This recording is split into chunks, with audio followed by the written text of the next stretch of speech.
ఊర్లో ఒక మనిషి ఉన్నారు. ఆ మనిషికి చాలా డబ్బులు వచ్చాయి స్కూల్కి వెళ్ళకుండానే.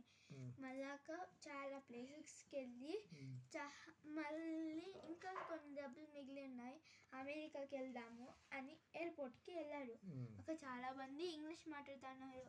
నెక్స్ట్ తనని అడిగారు, వాట్ ఈస్ యువర్ నేమ్ అని అడిగారు. అంటే నీ పేరేమి అని అడిగారు ఇంగ్లీష్లో. దానికి ఏం చెప్పాలో అర్థం కాక తలగొక్కున్నారు. మళ్ళీ అక్క అందరూ అనుకున్నారు దీనికి ఇంగ్లీష్ రాదు అని.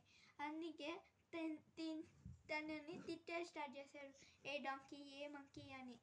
అప్పుడు కొంచెం అక్క తనే తిట్టుకున్నాడు, ఎందుకు స్కూల్కి వెళ్ళలేదు అని.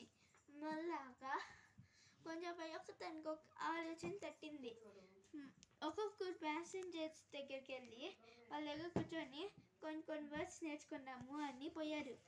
ఒక థ్యాంక్ యూ అని చెప్పారు, సారీ అని చెప్పారు, ఒకరు ఎస్ అన్నారు.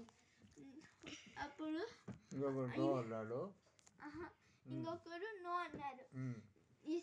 ఓకే, 3 భాషలు అనేక ఆ 3 వర్డ్లు నేర్చుకున్నారు. అనేక అనుకున్నారు, మిగతా వంట నెక్స్ట్ చూసుకున్నాము అని. మళ్ళీ అక్కడ ఒక అమ్మాయి చెప్పింది, నేను పర్స్ ఎక్కడో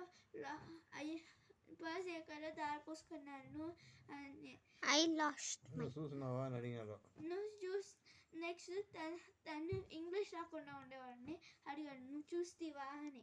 తను చెప్పారు ఎస్ అని.